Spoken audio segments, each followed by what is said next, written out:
Guys बहुत ऐसे कंपनियां हैं जो कामगारों को लास्ट में मतलब हिसाब किताब देती है। जब आपको कैंसिल आना होता है, फाइनल एग्जिट आना होता है या फिर आप छुट्टी भी आते हो तो लास्ट दिन वो लोग पैसे देते हैं। और इसी के वजह से अब एयरपोर्ट पर एक बहुत बड़ा हंगामा हुआ है। कुछ लोगों को पूछताछ भी हो रही है और कुछ लोगों को गिरफ्तारी भी हुई है। आप भी दुनिया के किसी भी कंट्री में इस वीडियो को देख रहे हो, आप दुबई में हो, ओमान में, कतर में, सऊदी में, बहरीन में या फिर यूरोपियन कंट्री में भी हो, तो इस अपडेट को, इस खबर को हर भारतीय को जानना, जो भी एनआरआई है, जो भी फॉरेन कंट्री में रहते हैं, उनको जानना बेहद ज़रूरी है।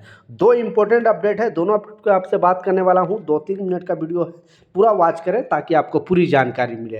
क्योंकि गल्फ से रिलेटेड या फिर विदेश फॉरेन कंट्री से रिलेटेड कोई भी न्यूज़ आता, कोई भी अपडेट आता है, ट्रैवल से रिलेटेड कोई भी खबर आता है, मैं अपने चैनल पर आपके लिए डालते रहता हूँ, बताते रहता हूँ। तो चैनल पर नए हो तो चैनल को सब्सक्राइब जरूर कर ले और एक लाइक ज़रूर करें ताकि मुझे भी हौसला मिले आपको इस तरह का अपडेट देने के लिए। क्योंकि पहले से अगर आपको पता हो जाएगा किसी भी रूल के बारे में, नियम के बारे में, तो आप सतर्क हो जाओगे, सावधान हो जाओगे, किसी भी गलती में आप फंसोगे नहीं। तो इस अपडेट में बताया गया, इस खबर में बताया गया, जैसा आपको मालूम है कि बहुत सारे ऐसे कंपनी, बेसिकली ज़्यादातर गल्फ कंट्री में कंपनी, जैसे दुबई में रहने वाले, ओमान, कतर, सऊदी, बहरीन, ये सब कंट्री में बहुत सारे ऐसे कंपनी हैं जो कामगारों को हिसाब किताब एकदम लास्ट में देती है। कुछ पैसा शॉपिंग वगैरह करने के लिए दे देती है और फिर बोलते हैं कि आप जब घर जाओगे उससे मतलब वो एक दिन पहले या फिर एकदम लास्ट में देती है। तो कामगारों के पास टाइम नहीं हो पाता। वो क्या सोचते हैं, क्योंकि इंडिया में बहुत सारे ऐसे लोग हैं जो फॉरेन कंट्री से जो पैसे अगर लेकर आते हैं तो उनको एक्सचेंज रेट थोड़ा ज़्यादा देते हैं। क्योंकि वो लोग क्या करते हैं कि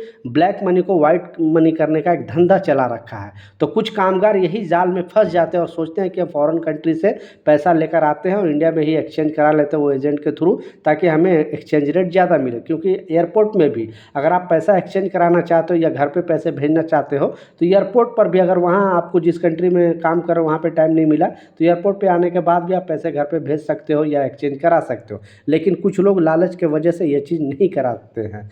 तो हो क्या रहा है, एक बहुत बड़ी आज गिरफ्तारी हुई है, वो तो बताऊंगा ही लास्ट में।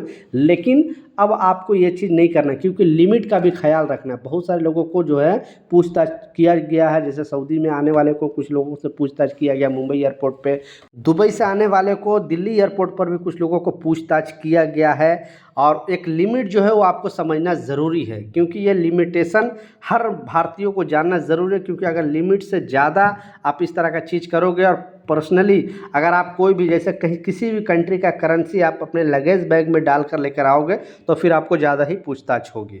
हाँ, अगर आप लिमिट में अगर करेंसी अपने हैंड बैग में या फिर अपने पर्स वगैरह, पैकेट वगैरह में लेकर आओगे तो वो लोग थोड़ा बहुत पूछेगा, अगर पकड़े जाओगे, बाकी वो लोग छोड़ देगा। लेकिन लिमिट, अगर आप बाहर कंट्री से या फिर इंडिया से बाहर कंट्री जा रहे हो तो लिमिट जो है $3000 का है। अब वहाँ के करेंसी के हिसाब से आप समझ लेना, $3000 के आप इधर से एक कंट्री से दूसरी कंट्री लेकर जा सकते हो। मतलब इंडिया से बाहर लेकर जा सकते हो, बाहर से इंडिया लेकर जा सकते हो। अब ऐसे ही लोग, जो लोग ये लोग एक्सचेंज का धंधा करते थे, वो लोग को है आज गिरफ्तारी हुई है। क्योंकि बाहर कंट्री से जो भी मजदूर कामगार आते थे उनका पैसा एक्सचेंज करके ये लोग क्या करते थे कि फिर वापस बाहर कंट्री पैसे भेज देते थे। और जो आज गिरफ्तारी हुई है, मुंबई एयरपोर्ट पर गिरफ्तार किया गया है। क्योंकि यहाँ से, इंडिया से ये लोग क्या करा था, दुबई का जो दिरहम है वो 1,20,000 दिरहम ये लोग वापस लगेज बैग में डालकर लेकर जा रहे थे वहाँ वापस पहुँचाने, जो इंडियन कीमत लगभग 30 लाख बताई गई है। तो ऐसे लोगों को अब बख्शा नहीं जाएगा। गवर्नमेंट ने सख्त नियम बना दिया है, बोला कि अब बाहरी करेंसी अगर कोई लगेज बैग वगैरह में डालकर लेकर आएगा और पकड़े जाएगा तो फिर उसका पैसा भी जब्त होगा और उस पर बड़ी कार्रवाई भी होगी। तो कहने का मतलब, थोड़ी सी पैसे के लिए आप इधर उधर से ये नहीं करना, आप वहाँ पे ही पैसे एक्सचेंज करा लो या फिर वहाँ से ही अपने घर पे पैसे भेज लो, आपके लिए अच्छा रहेगा। क्योंकि मुझसे लाखों लोग जुड़े हुए हैं, ये सब न्यूज़ आपको बड़े बड़े चैनल पर नहीं मिलेगा। इसलिए मैं आपके लिए ये सब अपडेट देते रहता हूँ, बताते रहता हूँ, ताकि आप लोग सतर्क रहें, सावधान रहें। मिलता हूँ नए अपडेट के साथ, जब तक जय हिंद।